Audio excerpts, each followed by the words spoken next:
Hello everybody, this is BladeCrossEXE, and it's time for another review. Instead of looking at a game or a movie or an anime, today we're going to be looking at Mega Busters.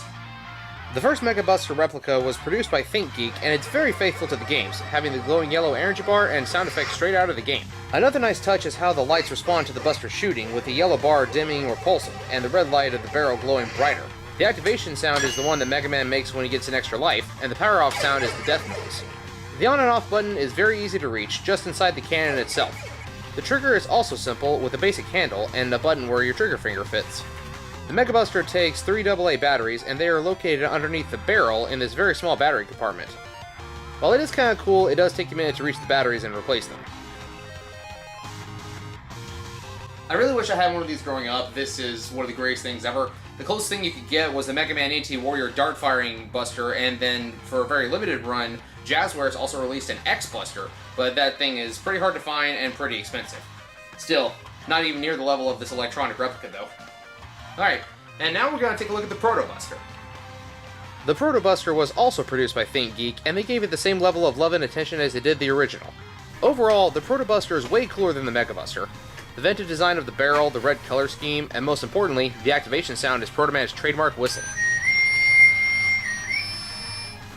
If I had to offer one big criticism on the Proto Buster, it's that the sound effects aren't quite as good as the Mega Buster.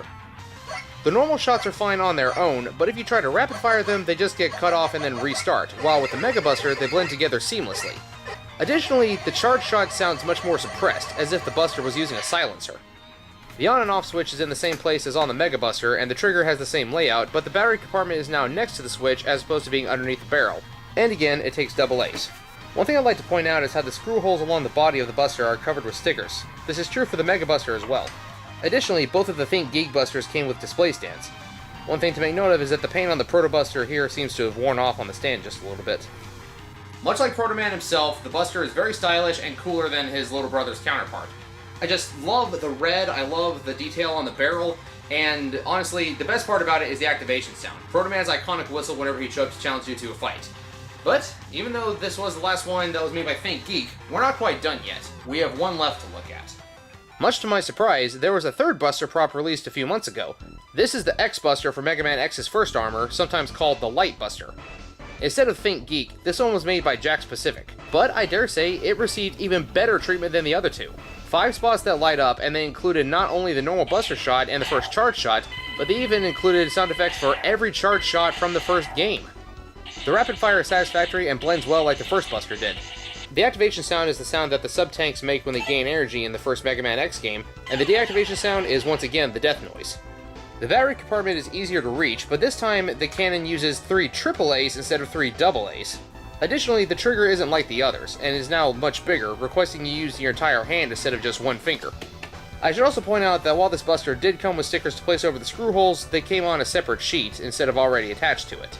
Another nice feature is the auto shutoff, which the other two Busters don't seem to have. One drawback is that the X-Buster is actually a little bit shorter than the other two because it doesn't have an extended barrel. That said, it doesn't actually fit on a grown man's arm the same way that the other two would. All in all, the X-Buster is easily my favorite. It may not fit on my arm quite as well as the other Busters, but it's the first Armor X-Buster. What more could I ask for other than an Ultimate Armor Buster? It's stylish, it's beautifully colored, it's beautifully articulated, and with multiple levels of charge, it just makes it so worth it. And I'm really glad I got one of these. Huh. I wonder if there's anything beyond the ultimate charge shot.